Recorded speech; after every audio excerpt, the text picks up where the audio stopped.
بسم اللہ الرحمن الرحیم۔ السلام علیکم۔ ناول بھیانک آدمی، مصنف ابن صفی، خلاصہ و پیشکش قصے کہانیاں یوٹیوب چینل۔ عمران اپنے مخصوص لاپرواہ انداز میں ریور ویو ہوٹل میں ڈنر کے لیے آتا ہے۔ پھٹے پرانے کپڑے، چہرے پر معصومیت، آنکھوں میں چمک اور ہونٹوں پر وہی لاابالی مسکراہٹ۔ یہاں اس کی ملاقات ہوتی ہے ایک پراسرار، خوبصورت اور سنجیدہ لڑکی روشی سے۔ روشی کی آنکھوں میں خوف چھپا ہے، مگر وہ اسے ظاہر نہیں ہونے دیتی۔ ان کے درمیان ہونے والی گفتگو سیدھی قاری کو اس کہانی کی گہرائی میں لے جاتی ہے۔ تم پاگل لگتے ہو اور تم اتنی ہوشیار ہو کہ پاگلوں سے بات کرنے آ گئی۔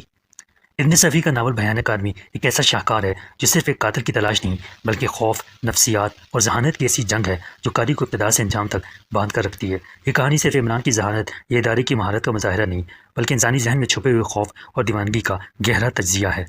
روشی کا ماضی دھندلا ہے، وہ کسی چیز سے ڈر رہی ہے، کچھ ایسا جانتی ہے جس کا ذکر وہ کھل کر نہیں کرتی، مگر عمران جیسے ذہن سے چھپانا ممکن نہیں۔ عمران فوراً بھانپ لیتا ہے کہ روشی یا تو کسی خوفناک گروہ میں شامل ہے یا پھر اس کا نشانہ بننے والی ہے۔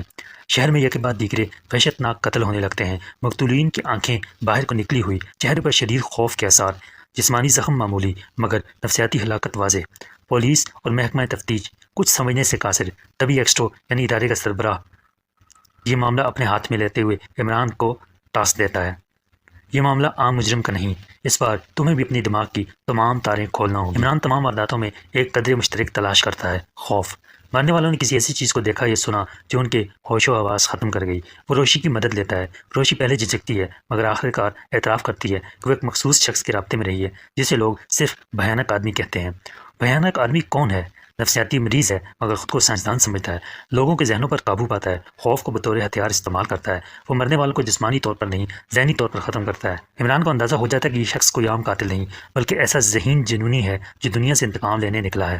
عمران وارداتوں کی تجزیے سے ایک ایسی لیب پر سراغ پاتا ہے جہاں خوف کی لہریں ناپنے کے لیے سائیکو ایکسپیریمنٹ مشینیں استعمال ہو رہی ہوتی ہیں۔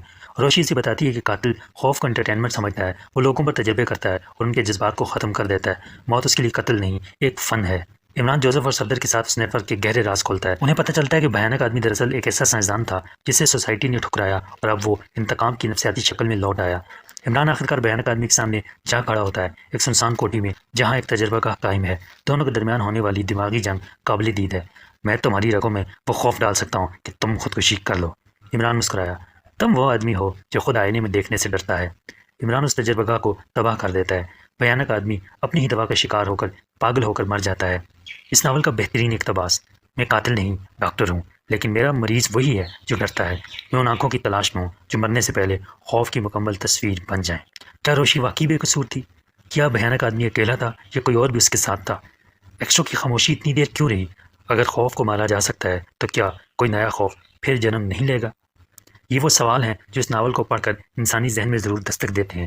بھیانک آدمی ایک ایسا ناول ہے جس میں صرف جرم نہیں بلکہ انسانی ذہن کے تاریک گوشے، خوف کی طاقت اور ذہانت کا انجام بیان کیا گیا ہے۔ عمران کی ذہانت، ایکسٹرو کی چپ، روشی کا درد اور قاتل کا جنون، یہ سب مل کر ایک ایسا ماحول بناتے ہیں کہ قاری دیر تک سنبھل نہیں پاتا۔ تو اگر آپ کو ابن صفی کے ناول بھیانک آدمی کی یہ سمری پسند آئی ہو اور آپ چاہتے ہو کہ ہم اس طرح کے مزید ناول پر سمریز اور خلاصے لے کر آئیں تو ضرور بتائیے کہ اگلا ناول کون سا ہونا چاہیے جس پر آپ سمری یا خلاصہ سننا پسند کریں گے۔